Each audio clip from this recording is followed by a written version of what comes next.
Subscribe कीजिए हमारे channel नूर रज़ा को और बेल आइकन को प्रेस कीजिए जिससे आपको हमारी न्यू वीडियो की नोटिफिकेशन मिलती रहे। आकाए करीम ने फरमाया सबसे बड़ा गुनाह जो कभी मुआफ नहीं हो सकता वो शिर्क है।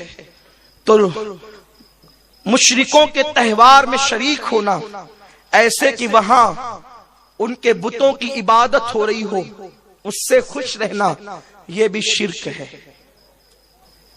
उससे राजी रहना, उनके साथ साथ वो अमाल करना शिर्क है। उससे बचा जाए। हजरत मुजद्दिद अल-फसानी रहमतुल्लाह ताला अलैह ने यही तो जहांगीर से कहा था, यही तो अकबर से कहा था, हमारा दीन सबसे जुदा और मुनफरिद है। एक तरफ तो शिर्क से उम्मत को बचने की तालीम दी गई, लेकिन एक तबका ऐसा है जिसको तावीज पहनना भी शिर्क नजर आता है, जिसको मजार पे जाना भी शिर्क नजर आता है, जिसको मिलादुन नबी का जुलूस भी शिर्क नजर आता है, जिसको फातिहा पढ़ना भी शिर्क नजर आता है, जिसको रसूलुल्लाह की नात पढ़ना भी शिर्क नजर आता है। मुझे हैरत है, तौहीद का नाम लेकर के गली गली फिरने वालों, तुम्हें कभी तौहीद का मजा भी मिला है? शिर्क की डेफिनेशन भी तुम्हें पता है? शिर्क कहते किसे हैं? मैं मुहक्किकीन की आरा में न जाते हुए और तहकीक की तुकबंदियों में आपको न उलझाते हुए बस उर्फ के एतबार से दो जुमलों में शिर्क की तारीफ बताऊं, उलमा मौजूद है। शिर्क उसे कहते हैं जो चीज अल्लाह के लिए खास है उसको दूसरे के लिए जानना, मानना और उसका कायल होना, यह शिर्क है। जो चीज अल्लाह के लिए खास, अल्लाह के लिए जो चीज खास वो बंदे के लिए मानना, गैरुल्लाह के लिए मानना शिर्क है। ये एकदम आसान सी तारीफ। अब अगर कोई ये कहता है सरफिरा कि मजार पे जाना शिर्क है, तो गोया कि वो अल्लाह की भी मजार मानता है। क्यों? इसलिए कि जो चीज अल्लाह के लिए खास है वो बंदे के लिए मानना शिर्क। तो बंदे को आपने मौत का मजा चखने के बाद कब्र में दाखिल किया, कब्र में लिटाया आराम के लिए, और फिर आप उसके मजार पर ये सोच कर गए कि ये दुनिया से कूच कर गया, मौत का मजा चख करके गया, तो कब्र पर आप गए। अगर इसको शिर्क कहते हैं तो फिर गोया के दर पर्दा आप ये कहते हैं कि अल्लाह की भी कोई मजार है और वो अल्लाह के लिए खास है। अब आपने किसी और की मजार बना ली, ये शिर्क हो गया। नादान, मेरा अल्लाह मजार से पाक है, वो मौत से पाक है, वो हय जो कय्यूम है, उसको कभी मौत नहीं आने वाली। वो जिंदगी भी देता है, मौत भी देता है।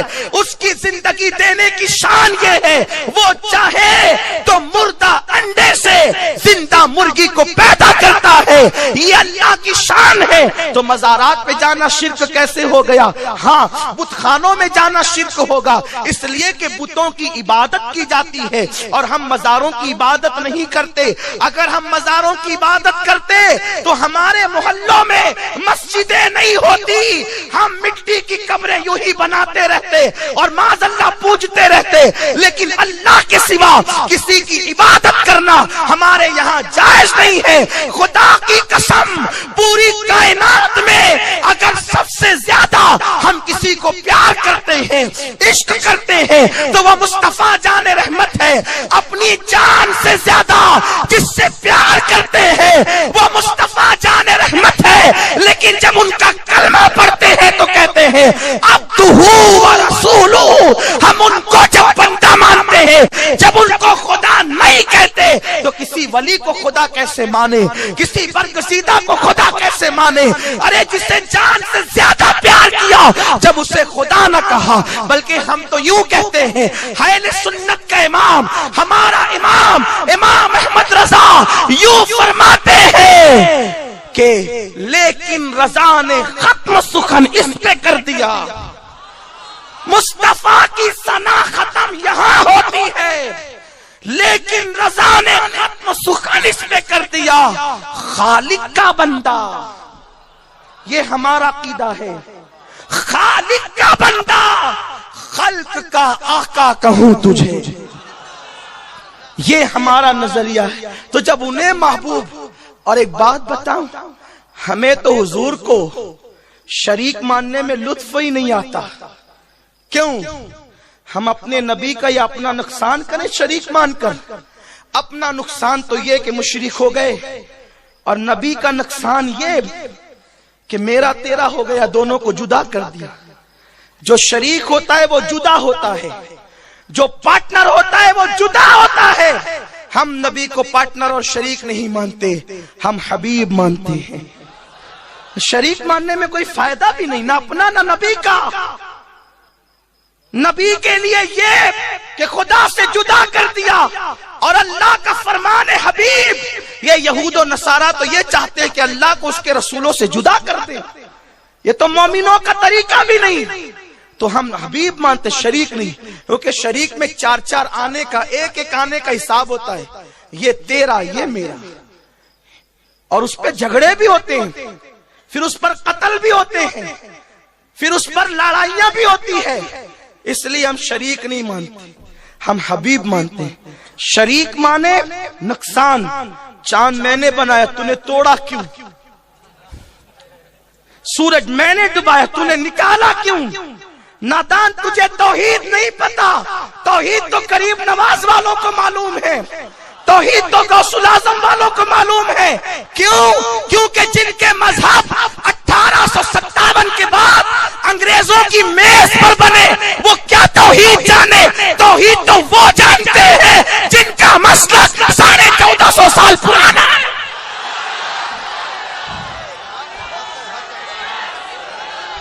نعرے تکبیر، نعرے رسالت، علامہ سید امین القادری صاحب قبلہ، نعرے تکبیر۔ شریک ماننے میں کوئی فائدہ نہیں، اس لیے شریک مانتے نہیں، ہم تو حبیب مانتے ہیں۔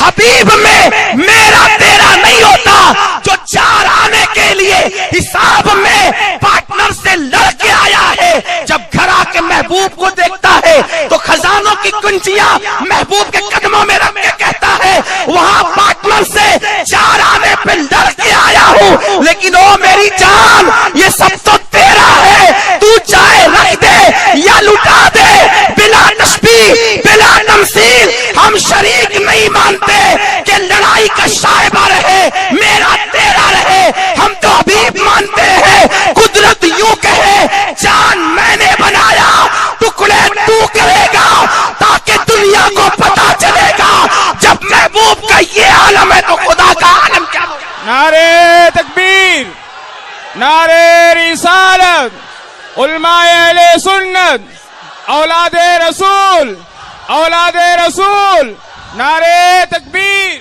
ہمیں پاگل سمجھائے کہ ہم شریک مان لے، نہیں حبیب مانتے ہیں۔ حبیب سورج میں ڈباؤں گا، تو اشارہ کر کے پلٹانا تاکہ دنیا کو پتا چلے جب بندے کی شان یہ ہے، خدا کی شان کیا ہوگی۔ اللہ اکبر، جابر کے بچوں کو موت میں دوں گا، تو پکارنا زندہ ہو کے آئیں گے تاکہ پتا چلے محبوب کی یہ شان ہے، خدا کی شان کیا ہوگی۔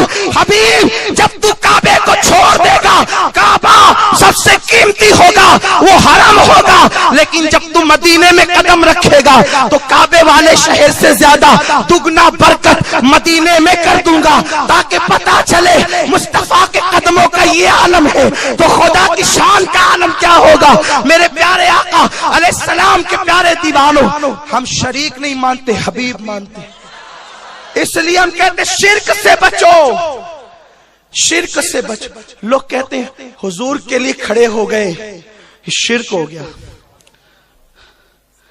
15 اگست پہ تم جھنڈے کے لیے، راشٹر گیت کے لیے کھڑے ہوئے تو شرک نہ ہوا؟ اسی لیے کہتے ہیں انگریزوں کی میز پر بنے ہوئے مسلک کو قبول کرنے میں بڑا نقصان ہے۔ انگریزوں کی میز پر بنے ہوئے مسلک کو قبول نہ کرو، ورنہ ہند میں وہابیت، دیوبندیت، قادیانیت، چکڑالیت، یہ سب کے سب 1857 کے بعد ہے، اپنا وجود نہیں بتا سکتے۔ ہاں ہند میں اگر آپ کو ملے گا تو مصطفیٰ جان رحمت کا غلام ملے گا۔ ہند غریب نواز آئے نا، غریب نواز آئے، داتا صاحب کی مزار پہ فاتحہ پڑھ کے چلا کر کے آئے، यूं भी आ सकते थे। गौस पाक के मजार पे गए तो आवाज आई, मोइनुद्दीन हिंद में अल्लाह का शेर रहता है। वो पूरा अखंड भारत है ना, लाहौर भी हिंद का शहर था पहले, अभी जालिमों ने जुदा कर दिया। लोगों को जुदाई से बहुत प्यार है, लेकिन हमें जुदाई से नहीं, हम तो ख्वाजा का पूरा हिंदुस्तान मानते। अखंड भारत, ख्वाजा हिंद के राजा है और अखंड भारत के राजा है, और उनको राजा मेरे गौस ने बनाया है, मदीने वाले मुस्तफा ने भेजा है। और जब मेरे आका गरीब नवाज आए थे ना, तो पृथ्वीराज अखंड भारत का सम्राट था, उसे जो कत्ल करवाया, उसके बाद कोई गैर मुस्लिम हिंद का सम्राट न बन सका। क्यों? इसलिए कि एक मुल्क में दो सम्राट नहीं हो सकते। ख्वाजा की आमद से पहले सम्राट था, ख्वाजा की आमद के बाद कोई सम्राट आज तक नहीं बन सका, क्योंकि एक मुल्क में दो सम्राट नहीं हो सकते। जब नबी का बनाया हुआ सम्राट मौजूद है, तो ओटो पे बनाए हुए सम्राट की हैसियत क्या है? अल्लाह अकबर। जो ओटो पर बनते हैं 5 साल के बाद उठाकर फेंक दिए जाते हैं, जो मदीने वाले के इशारे पे बनते हैं, क़यामत तक के लिए कोई इक़्तिदार की कुर्सी से हटा नहीं सकता। हुकूमत वक्त याद रखे, यहाँ तो कल दूसरा रहेगा। जमीन हिंदुस्तान का राजा हमारा ख्वाजा सदा रहेगा। नारे तकबीर, नारे रिसालत, ख्वाजा का हिंदुस्तान। बगदाद में गौसुल आजम की मजार पे गौस पाक कहते हैं, हिंदुस्तान में अल्लाह का शेर है, पहले वहां जाना फिर अजमेर जाना। गरीब नवाज वहां आए, पहले मजार पे हाजिरी दी, फिर 90 लाख को कलमा पढ़ाया और बता दिया, जो 90 लाख मुशरिकों को मुसलमान बनाता है, वो मोइनुद्दीन भी मजार पे जाता है। अगर मजार पे जाना शिर्क होता, तो तौहीद का उजाला लाने वाला मोइनुद्दीन कभी मजार पर न जाता। मेरे प्यारे आका अलैहिस्सलाम के प्यारे दीवानों, मजारों को मिट्टी का ढेर कहने वालों, अल्लाह का कुरान तुमने नहीं पढ़ा। मेरा अल्लाह फरमाता है, ला उक़सिमु बिमवाक़िन नुजूम, कसम है उस मुकाम की जहां तारे डूब जाएं। इस्लाम भी और साइंस भी कहते हैं, तारे छुपते हैं, डूबा नहीं करते। तारे छुपते हैं, डूबा नहीं करते। शेख मुहिजुद्दीन इब्ने अरबी कहते हैं, इमाम सुयूती नकल करते हैं कि जब तारे डूबते नहीं, तो अल्लाह ने तारे डूबने की कसम क्यों याद फरमाई? तो कहा तारे से मुराद यहाँ अल्लाह का वली है, और डूबने से मुराद उनका मजार है। अल्लाह ने मजार औलिया की कसम कुरान में याद फरमाई। आप गौर करें, जैसे तुम मिट्टी का ढेर कहते हो, खुदा उनकी कस्में याद करता है। शिर्क से बचो, शिर्क से बचो, शिर्क से महफूज रहो। अल्लाह शिर्क को पसंद नहीं करता, और मुशरिक हमेशा जहन्नम में रहेगा।